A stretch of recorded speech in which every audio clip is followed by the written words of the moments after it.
Bueno, buenas tardes y vamos a continuar con la serie que estamos viendo. No sé si os está siendo de bendición y os está ayudando a abrir los ojos quizás a un panorama que a lo mejor no veíamos. ¿Os está siendo de bendición hablar de todo esto? Porque es lo que esperamos con cada serie, que sea productiva en nuestras vidas y en nuestros corazones. Pues ponte en pie, vamos a orar y vamos a disponer nuestra vida para escuchar al Señor y para que lo que Él deposite en nosotros pueda dar muchísimo fruto.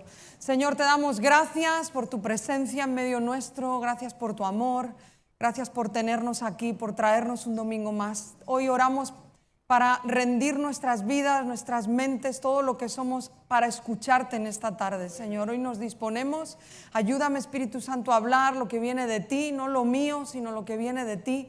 Y que podamos tener un corazón tan abierto, tan enseñable, que todo lo que tú deposites esta tarde en nosotros dé fruto a 100 por 1, Señor, en nuestras vidas. En el nombre de Jesús, Señor. Amén. Pues puedes sentarte. Y continuamos, como digo, hablando de mentiras que creemos y que caminamos muchas veces en base a esas creencias que hemos adquirido o hemos tenido desde incluso niños, desde incluso pequeños. Hablábamos, te recuerdo muy rápido para no tomar del tiempo de la predicación, cómo esas mentiras se volvían argumentos en nosotros y esos argumentos nos hacen tomar decisiones, nos hacen caminar por un sitio u otro y a veces las decisiones que tomamos son basadas en esas mentiras que hemos creído, ¿verdad? Y por eso estamos intentando, como digo, hay muchas, decíamos otro día que hay tantas que no sabemos a veces ni cuál escoger, pero estamos intentando coger las más comunes que solemos tener en nuestra vida para que con la ayuda de Dios podamos detectarlas, podamos ver al enemigo, podamos extirparlas, sacarlas de nuestra vida y caminar en pos de la verdad. La mentira de hoy es complicada, no es agradable hablarla y me imagino que escucharla tampoco es agradable. Va a ser bastante confrontativo hablar sobre esta mentira, pero ojalá descubramos, como digo, al diablo y todas sus armas de mentira que trae sobre nosotros. Vamos a hablar sobre la mentira del orgullo. Difícil, ¿verdad? Complicado porque ¿quién no batalla con eso? Y si piensas que no batallas con el orgullo, pues quizás seas el más orgulloso de esta sala por solamente pensar eso. Y hoy vamos a descubrir cómo funciona el orgullo. Orgullo no es solamente mirar a alguien por encima del hombro, eso es una parte mínima de todo lo profundo que puede ser ese espíritu y esas mentiras de orgullo que llegan a dominar nuestra vida. La mentira y el engaño del orgullo es muy sutil.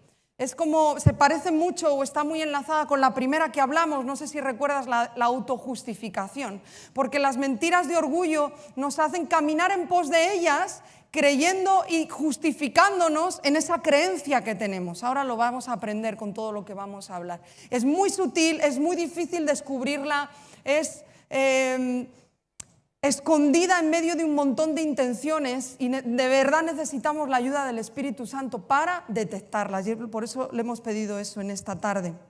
No voy a apelar en este mensaje al orgullo como pecado. Sabemos que es un pecado, quiero que todos lo sabemos, y eso se resuelve con un arrepentimiento, llevándolo a la cruz, recibiendo el perdón del Señor y que Él nos ayude por su gracia a no volver a caer en ese pecado. Entonces no lo voy a tratar como pecado en sí, aunque sí lo es, sino que a lo que voy a apelar en este mensaje es a las mentiras que ese espíritu y ese engaño nos dice, a las creencias que, como digo, se instalan en nuestros mecanismos mentales y nos las llegamos a creer. Es a eso a lo que quiero atentar en esta tarde para descubrirlo. El orgullo es tan peligroso porque nos desconecta, fíjate si es peligroso las mentiras y creer esas mentiras de orgullo, porque nos desconecta automáticamente de la adoración. No encuentro otra cosa que te desconecte más rápido de una vida de adoración. La adoración no es cantar, ya lo sabemos. Adoración es una vida de entrega, es una vida que mira a Cristo, que mira al Señor, que se deja de mirar a uno mismo y empieza a mirarle a Él, y es una vida de entrega y de renuncia por Él. Eso es adoración, sería pues para hablar mucho más rato, ¿no?, de adoración. Pero el orgullo nos desconecta automáticamente. No hay plan B en esto. Cuando caminamos bajo una mentira de orgullo, nos escapamos de una vida de adoración. Nos desconecta también de una vida genuina en Cristo. Porque hoy vamos a aprender y a recordar el famoso Gálatas 2:20, que se trata de una vida donde Él vive en mí, ya no vivo yo, ahora es Cristo el que vive en mí. El orgullo nos hace vivir en pos de nosotros mismos. El orgullo te hace decidir, te hace ver a los demás, te hace verte a ti mismo, donde tú eres el centro y caminas en pos de lo que tú quieres, de lo que tú sientes, de lo que tú deseas. Te defino el orgullo muy rápido. Orgullo es todo lo que tiene que ver con un exceso de estimación, con una excesiva estimación de uno mismo. Y no solo por las cosas buenas, porque a veces relacionamos orgullo con el que está todo el día pensando en sus logros, en las cosas maravillosas que hizo. No, orgullo tiene que ver también con el que redunda constantemente en las cosas malas que ha hecho. O sea por lo bueno o sea por lo malo, todo pensamiento recurrente que está todo el día dando vueltas a ti mismo, a donde tú eres el centro, se convierte en pensamientos que nacen del orgullo. Porque a veces uno piensa, bueno, ahí estaría mezclado en los malos el orgullo, la autolástima y puro infierno en todos esos pensamientos. Pero uno siente que el orgullo es cuando te vienes arriba por lo que hiciste. No, aún por las cosas malas, si recurrentemente mis pensamientos dan vuelta a mí mismo, también es orgullo. El orgullo es darnos un alto grado de importancia para lo bueno y por lo malo, pero darnos un grado alto de importancia que no tenemos. Por eso choca contra lo que es el Evangelio. Estamos en la era del yo. El mundo nos habla siempre de buscar tu felicidad, ¿verdad? Buscar tu bienestar, buscar tus intereses. Ese es el mensaje principal del mundo, ¿sí o no? Tristemente eso se cuela en los púlpitos y se cuela en la iglesia, porque eso no es Evangelio. El Evangelio choca contra eso. ¿Qué dice Cristo? Que pierdas para que otros ganen, que renuncies a cosas para esperar las recompensas del cielo, que des porque es mejor que recibir. Es contrario a lo que este mundo te dice. Por eso todo el rollo humanista, donde te lleva a buscar tu bienestar, a buscar tu paz, a buscar, todo eso nace del orgullo, de donde el ser humano es el centro. El humanismo es puro orgullo. Tú eres tu Dios, tú eres tu centro. ¿Sí me seguís? Eso son mentiras de orgullo que están sobre nosotros. Gálatas 2:20, te lo voy a recordar porque sé que te lo sabes. Con Cristo estoy juntamente crucificado y ya no vivo yo, mas vive Cristo en mí. Lo que ahora vivo en la carne, lo vivo en la fe del Hijo de Dios, el cual me amó y se entregó a sí mismo por mí. Para mí es un versículo central, principal en la Biblia. No es que los otros no lo sean, sino que es un versículo que condensa el poder de que Dios ha depositado en nosotros, cómo ese poder se hace efectivo en nuestras vidas. Porque la frase para mí clave en este versículo es: ya no vivo yo, sino Cristo vive en mí. Ese es el poder del Evangelio en nosotros. Esa es una vida que ha entregado su yo, que ha renunciado a su propio ego, a su propio orgullo, que ha llevado su yo a la cruz. Entonces es cuando tenemos el potencial de que Cristo ahora vive en mí a través de mí. Al principio de la pandemia dimos unos temas maravillosos sobre identidad en los Conecta, no sé si los recuerdas. Maravillosos temas, de vez en cuando vuelve a repasar esas notas. Y una de las clases a mí se me grabó y yo creo que ya de por vida voy a tener eso grabado. Y enseñamos que en la cruz no solamente recibimos y Dios nos dio el perdón de nuestros pecados, no solamente en la cruz Él lavó nuestras faltas, lavó nuestra maldad, sino que en esa cruz lo que sucedió fue una transferencia de la vida de Cristo a nosotros. Hasta que no entendemos eso, que eso es lo que está diciendo Gálatas 2:20, ya no vivo yo ahora, Cristo vive en mí. Hasta que no practicamos y entendemos eso, no vamos a entender en su totalidad para qué vino Cristo.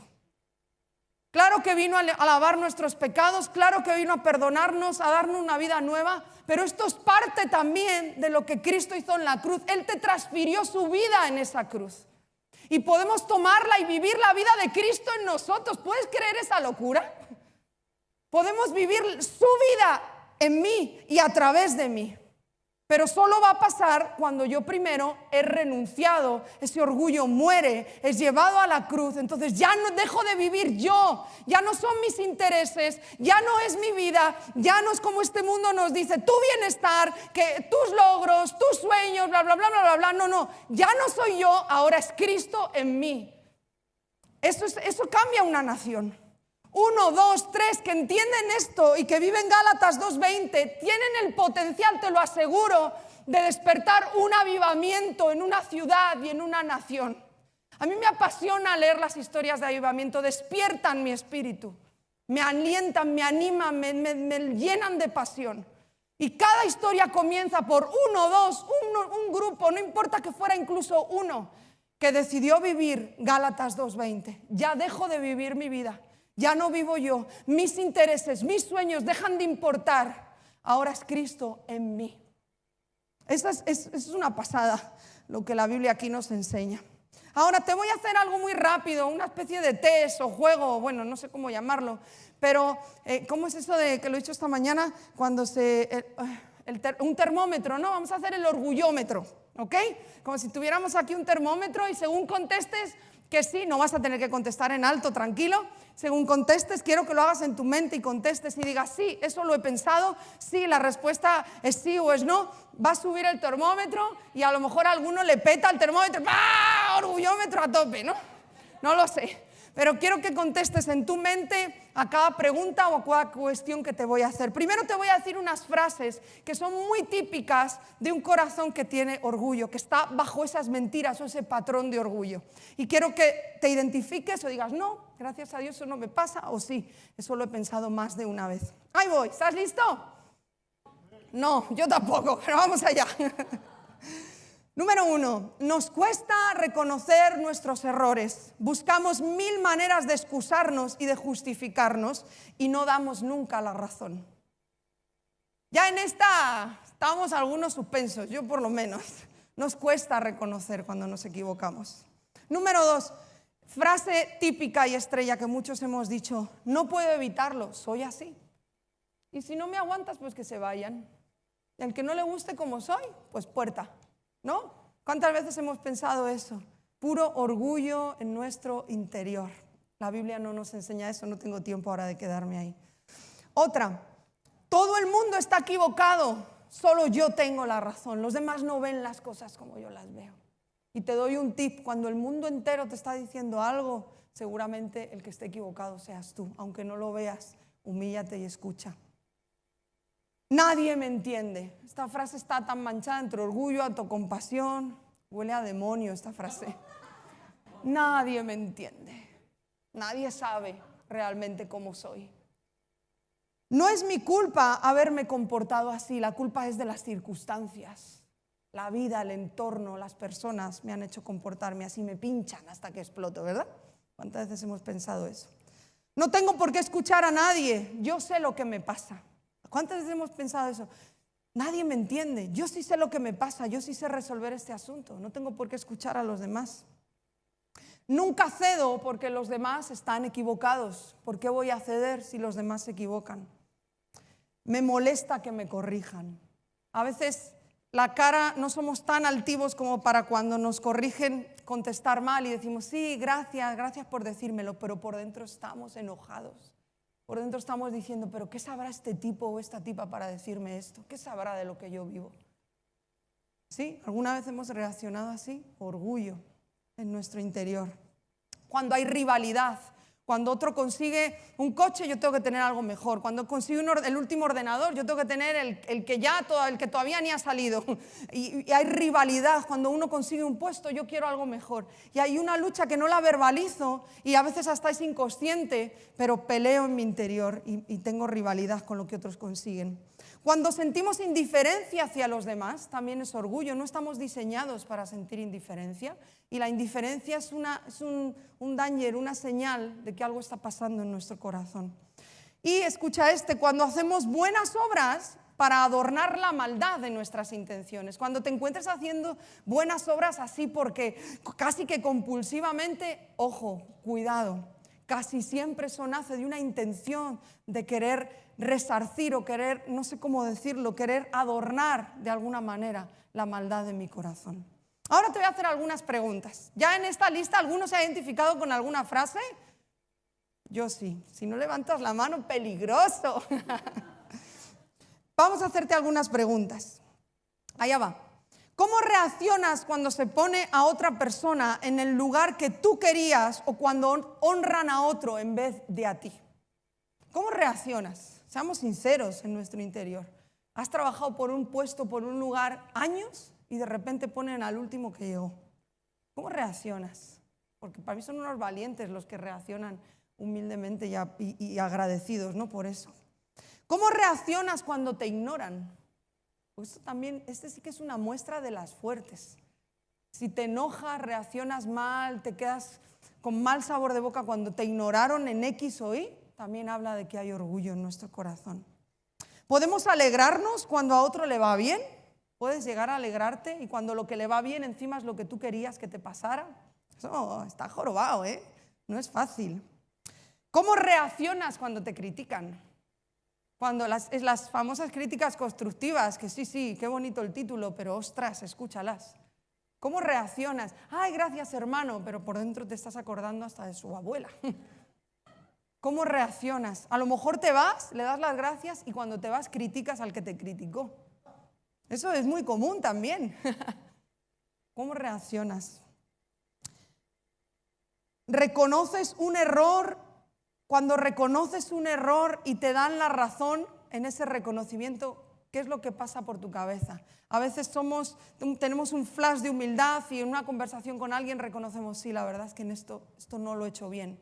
Y lo peor que te puede decir es que él te escucha, sí, es verdad, lo has hecho fatal. O sea, no, anímame, no me hundas más. ¿Cómo reaccionas? Porque te está siendo sincero, te está hablando la verdad. Es como que a veces yo puedo hablar de mal de mí mismo, pero tú no. No te metas en esto. ¿Cómo reaccionas en esos momentos? Y la última, y esta está muy interesante. ¿Reaccionas cuando te equivocaste o cuando otros te marcan un error? ¿Reaccionas con un espíritu de inferioridad? Lo típico que que has hecho algo mal o alguien te lo dice o tú te das cuenta y tu reacción es, ay, la verdad es que soy un desastre. Y quieres tener esa falsa humildad de, no se me da nada bien y empiezas a sentir bajo ese espíritu de inferioridad.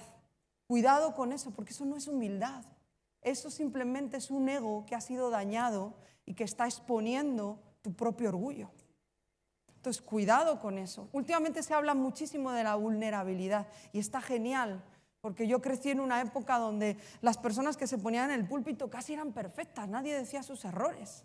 Y tú te ibas de la iglesia diciendo, pues yo no le hago en la vida. O sea, si este es el estándar, era frustrante. Yo crecí en eso. Gracias a Dios, hoy no. Hoy se suben personas al púlpito y son vulnerables, muestran sus errores. Y está genial ver eso, pero cuidado. Vulnerabilidad no es humildad. Reconocer mis errores vez tras vez no te hace humilde. Simplemente muestra un orgullo herido y dañado. Sigue siendo orgullo. Y no se soluciona diciendo, no por decir las cosas se va el orgullo se soluciona de otra manera, como vamos a ver después. No sé si me captas, porque está como rebuscado el asunto, porque así le gusta al diablo para que caigamos en esa trampa. Te voy a dar 3 puntos basados en la vida de un personaje que a mí yo creo que no hay otro personaje en la Biblia, para mí es el top, para mí de manera personal, que me descuadra más en mi manera de ver cómo Dios elige a alguien. Porque no es un personaje que se destaque por lo maravilloso que hizo, no es un personaje que la Biblia lo deje, ¡wow! ¡Qué pasada, qué obediencia! Como cuando ves un Abraham, ¿no? O un Moisés, vaya líder, o ves un David, ¿no? Que en medio de sus errores, un profético, adorador, o sea, no, este personaje, para mí lo leo y digo, ¿por qué lo eligió Dios? O sea, me descuadra bastante la vida de este hombre. Porque además hace un empeño Dios muy fuerte en toda su historia, muchos capítulos que dedica a la Biblia, bastantes. Incluso en el Nuevo Testamento lo cita y recalca al Espíritu Santo, yo lo amé porque lo amé y punto. Y no tienes tú que cuestionar mis razones, dice Dios. Te quiero hablar de Jacob. Para mí un personaje donde nos vemos reflejados, porque es demasiado evidente los errores de Jacob, y nos vemos reflejados y nos consuela la misericordia y la gracia que Dios tuvo con Jacob para nuestras vidas.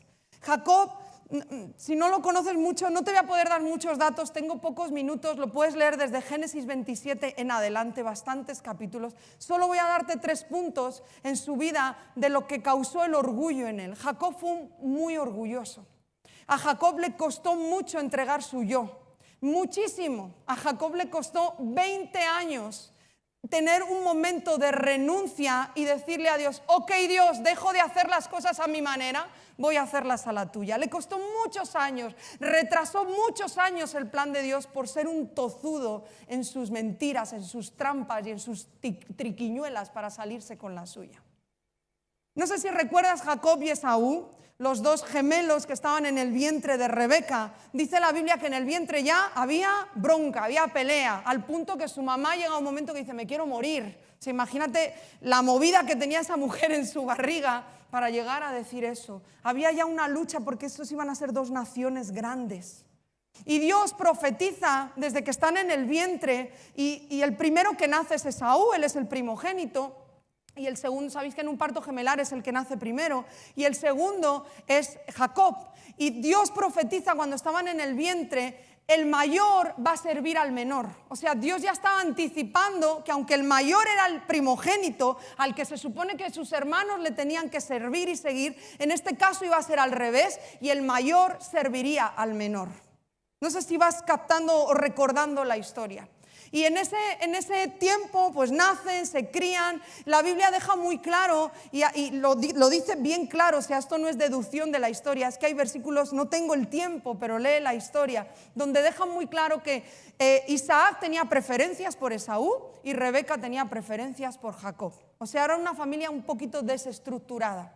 Era un canteo las preferencias de cada padre por uno de sus hijos. A Isaac le encantaba Esaú porque era un hombre de caza, era un hombre fuerte y tenía declinación por él. Y Rebeca, la mamá, le encantaba a Jacob, era un hombre de casa, más tranquilo, dice la Biblia, no era de salir a cazar. Y Rebeca en su espíritu sí sabía lo que Dios había anunciado de cómo Jacob iba a ser el que iba a continuar los planes de Dios y esa herencia que Dios había dicho desde Abraham.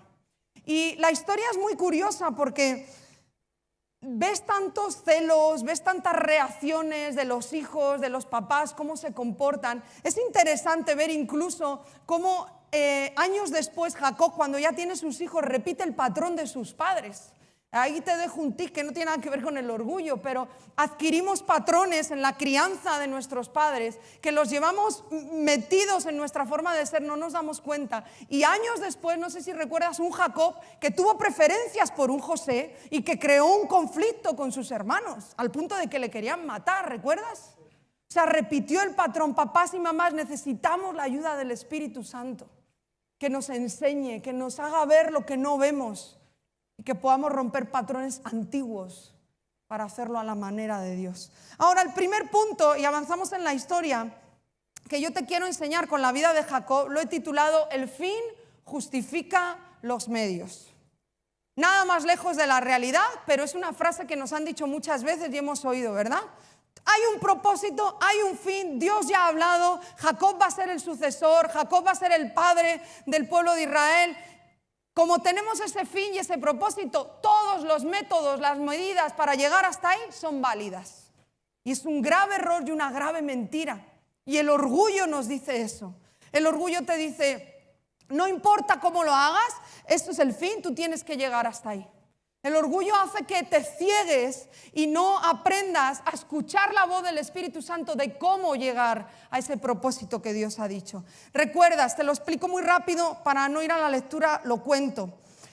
¿Recuerdas? Jacob se coge un día a Esaú ese platito de lentejas y le dice, ¡ay, qué hambre tengo! Le dice Esaú, ok, yo te doy un plato de lentejas, tú me das tu primogenitura. El bobo de Esaú, no entendido, le dice, vale, ok, y él piensa, lo dice el versículo, total, un día me voy a morir. Pues prefiero comer ahora y quedarme llenito y prefiero el plato de lentejas. Primer round que se echa el Jacob ahí. Con sus trampas y sus mentiras y sus maneras quiere conseguir lo que Dios ya había dicho. ¿Cómo Dios lo hubiera hecho si Jacob no se hubiera entremetido y hubiera sido un tramposo? Jacob significa tramposo, usurpador. ¿Cómo Dios lo hubiera hecho? Segundo, avanza la historia y la mamaíta, la falta de sabiduría de esa mujer, coge a su niñito y le dice, mira, tu papá está muy malito, ha llamado para orar por Esaú, pero te vamos a disfrazar, vamos a hacer que tú eres Esaú y la bendición te la vas a llevar tu niño bonito. Y el bobo acepta ese trato.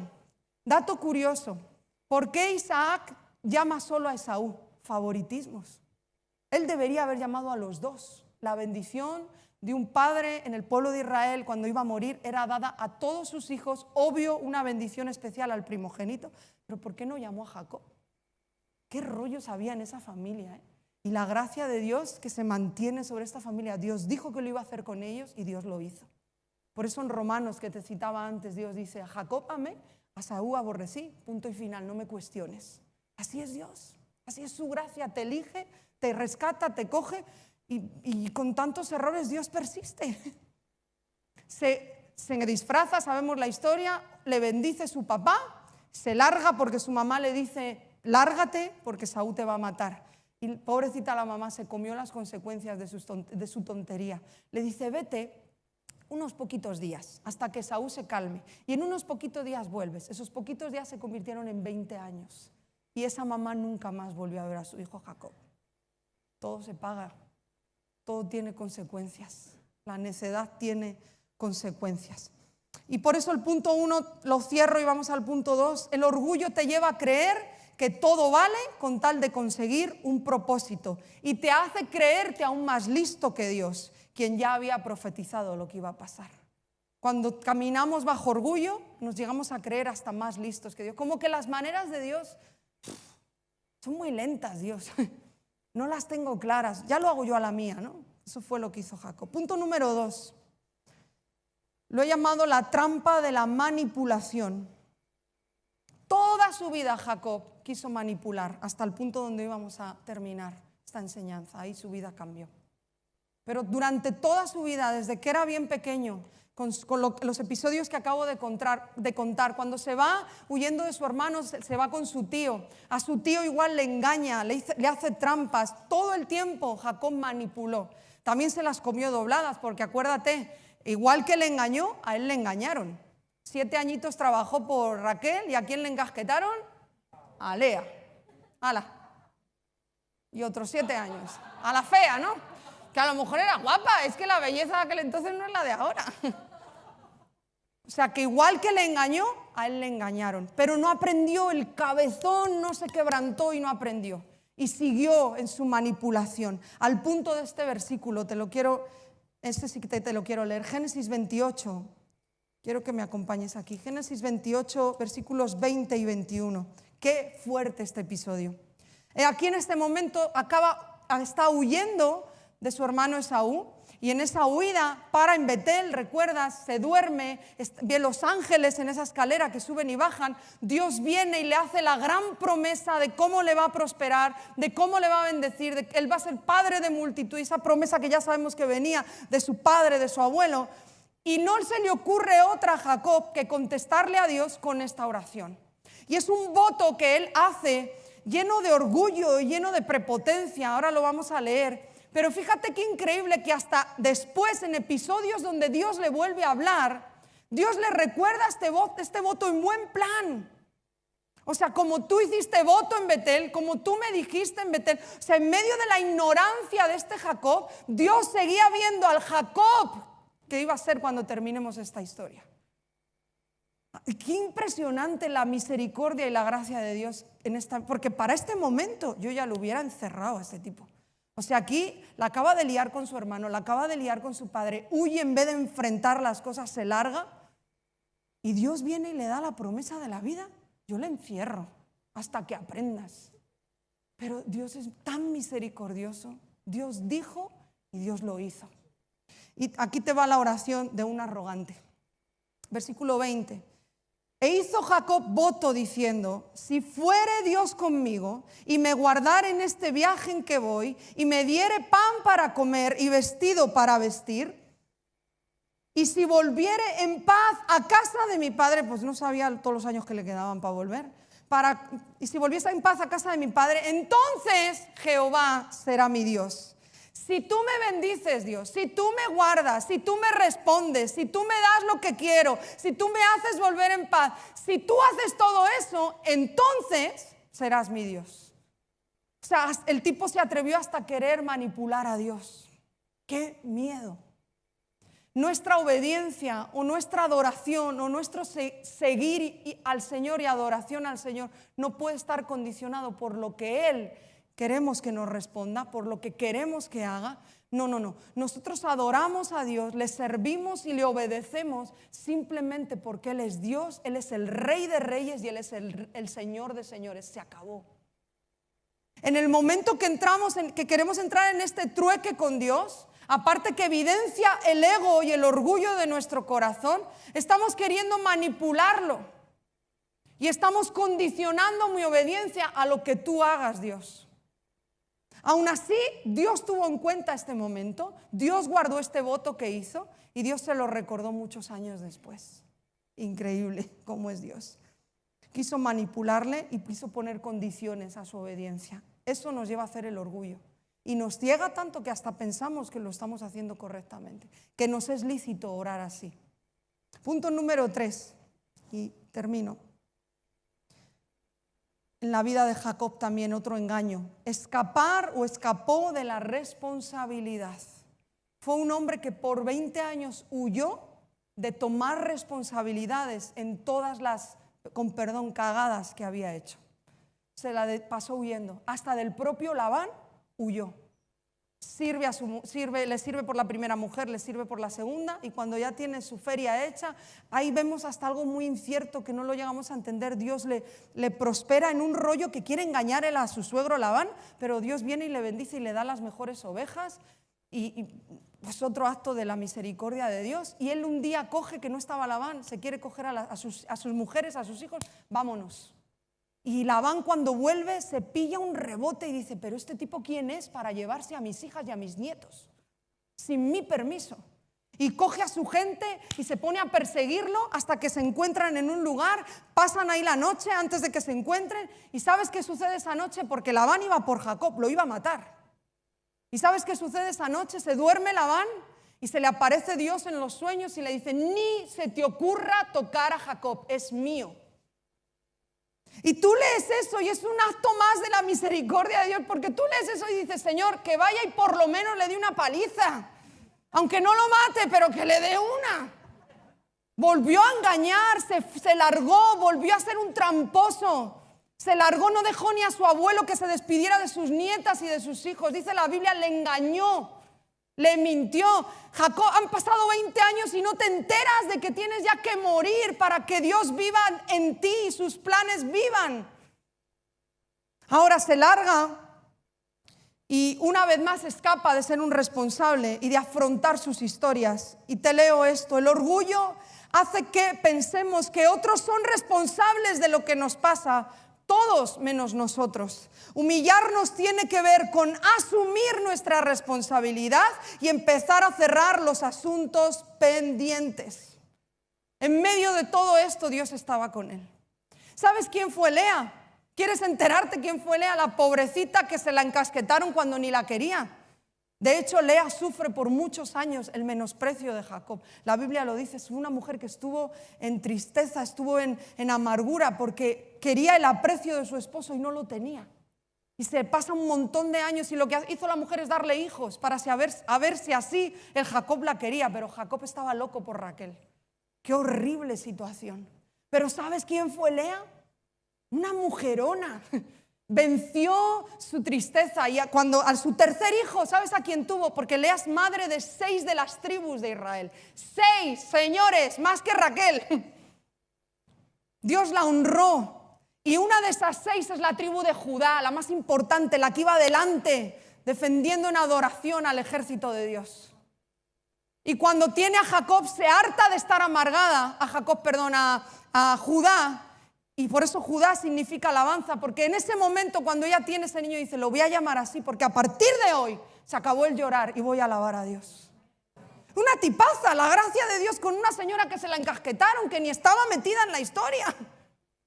Raquel, la mamá de José, la mamá de Benjamín. Jacob es el padre de las 12 tribus, un tipazo. Su vida importantísima, trascendente en la Biblia. Pero un tipo que por 20 años fue un sinvergüenza, un orgulloso. Y llegamos al punto, ¿me ayudáis por favor con el piano? Y aquí termino. Aquí acompáñame, Génesis 32.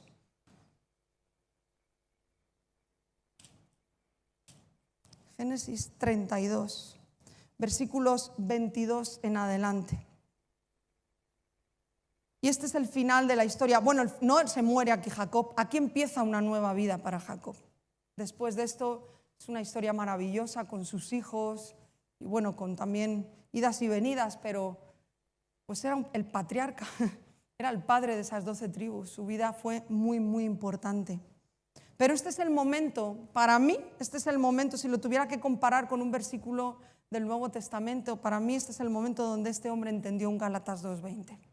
Dejó de vivir él, Jacob murió en este momento y nació Israel, el nuevo nombre que Dios le dio. Eso es cuando dejas de vivir tú, cuando tu yo, tu ego es crucificado y ahora es Cristo en ti. Él te pone un nombre, Él te lleva a ese destino y ahora vamos a funcionar a su manera porque mi orgullo y mi ego quedan clavados en esa cruz. Esta es la historia, este es el momento, esto es Peniel, que lo habrás leído alguna vez seguramente. Versículo 22 del capítulo 32 dice: y se levantó aquella noche y tomó sus 2 mujeres, sus 2 siervas, sus 11 hijos y pasó el vado de Jaboc. Los tomó pues e hizo pasar al arroyo a ellos y a todos los que tenía. Estos son momentos antes, después de 20 años, donde se iba a encontrar con Esaú, con mucho miedo, porque Jacob pensaba lo mismo: todavía después de 20 años este hombre me quiere matar. Le lleva un montón de regalos, un montón de presentes. Y en ese momento, antes de encontrarse con Esaú, él decide esta noche dejar a su familia a un lado y pasar un río, pasar un lugar que había y quedarse solo. No sé por qué, ahora lo entendemos, ¿no?, cuando lo leemos, pero él decidió estar a solas antes de ese momento crucial que iba a ser encontrarse con Esaú. Y sucede esto, versículo 24. Así se quedó Jacob solo y luchó con él un varón hasta que rayaba el alba. Y cuando el varón vio que no podía con él, tocó en el sitio del encaje de su muslo y lo descoyuntó el muslo de Jacob mientras con él luchaba. Y dijo: déjame porque raya el alba, le dijo ese hombre. Y Jacob le respondió: yo no te dejaré si no me bendices. Y el varón le dijo: ¿cuál es tu nombre? Y él respondió: Jacob. Y el varón le dijo: no se dirá más tu nombre Jacob, sino Israel, porque has luchado con Dios y con los hombres y has vencido. Esta historia es súper misteriosa. Yo no la llego a entender y creo que nadie en su profundidad la llega a entender. Algunos dicen que ese varón era un ángel, algunos dicen que era el propio Jesús, pero en sí la historia engloba mucho misterio, no la podemos descifrar al completo, pero sí entendemos algo leyendo esta historia. Algo en la perseverancia de Jacob, en el me quedo, porque hasta el propio ángel le dice: que se va a hacer de día, vámonos. No, aquí me quedo hasta que me bendigas. Algo en la perseverancia, en la insistencia de Jacob, a Dios le agradó. Y Dios vio algo para detectar que el corazón de Jacob en ese momento sí estaba preparado para ser mudado. Dios le cambia el nombre, ya deja de ser el tramposo usurpador y Dios le llama Israel. Ese nombre significa príncipe con Dios. Ahora ya Jacob era una nueva temporada, su yo estaba muriendo ahí, Jacob se quedó ahí y a partir de ahora, Jacob, tú vas a ser a mi manera, le dice Dios, lo que yo quiero que seas. Quiero que entiendas, aunque la historia, como digo, es misteriosa, pero sí entendemos algo, y es la petición que Jacob le hace a ese ángel. Yo no me voy a mover de aquí, le dice, hasta que tú no me bendigas. Y yo no sé si recuerdas el principio de la historia, aunque te la he contado muy salteada, pero recuerda cómo Jacob recibió la bendición al principio. ¿Cómo la recibió? A través de engaños, de trampas, de mentiras, a su propia manera. Era su yo. Y ahora Jacob está entendiendo, yo creo que este es el momento donde él se quebrantó. Y todos necesitamos un Peniel. Todos necesitamos un momento donde nuestro yo muera, donde seamos quebrantados, para que Cristo pueda vivir en nosotros. Y yo creo que en este instante Jacob entendió, hasta aquí me ha ido bien porque era un hombre rico. La verdad, Dios le bendijo en eso. Me ha ido bien, pero me estoy dando cuenta de lo burro que he sido. Recibí la bendición de una manera que no debiera. Ahora, Dios, ahora aquí me quedo hasta que tú, de manera lícita, como tú quieres, como tú dices, me vas a bendecir. Y persistió y se quedó hasta el punto que su nombre fue cambiado. Aquí Jacob empezó a entender que no se trata de nosotros, que se trata de los planes de Dios y es a la manera de Dios, y que el orgullo lo único que hace es retrasarnos. 20 años lo retrasó a este tipo. 20 años que fueron necesarios, fue golpe tras golpe, su carácter fue molido porque Dios sabía lo trascendente que iba a ser. Era Jacob, era el padre. Y Dios no nos va a dejar hasta que su obra sea completa en nosotros. Pero 20 años el orgullo, el ego retrasó a este hombre de Dios. Tú lees lo último, por tiempo no lo vamos a leer, pero cuando Jacob se despide, ya a punto de morir, a cada uno de sus hijos, tan profética esa despedida. Ora uno por uno, proféticamente habla a cada uno de ellos. Les lanzó en su destino, al que le tenía que poner las pilas se las puso. Pero ese tipo se fue habiendo entendido que no se trataba de él. Pide que le entierren con su padre, incluso con Abraham, con Sara. Él pide estar ahí porque él se murió entendiendo, no se trata de mí, no se trata de Jacob, se trata del plan que tú, Dios, dijiste desde Abraham, Isaac, Jacob, y pidió que fuera enterrado con ellos. No era el mismo Jacob que acabó, el mismo que empezó. Ponte en pie, vamos a orar. Porque sería una pena que el orgullo nos retrasara, ¿verdad?, en lo que Dios tiene para esta nación. Sería una pena que viviéramos bajo un engaño de orgullo, pudiendo disfrutar de toda la plenitud de los planes de Dios en nosotros, para esta nación, para nuestra Europa. Sería una pena perdernos de todo eso por no haber querido entregar nuestro yo. Porque Dios tiene cosas grandes, no te pierdas de vista. España y Europa están en los planes de Dios. Él no se ha olvidado de España y de Europa. Hay un avivamiento que Él está deseando traer. Pero Él necesita iglesias, hijos que vivan Gálatas 2:20.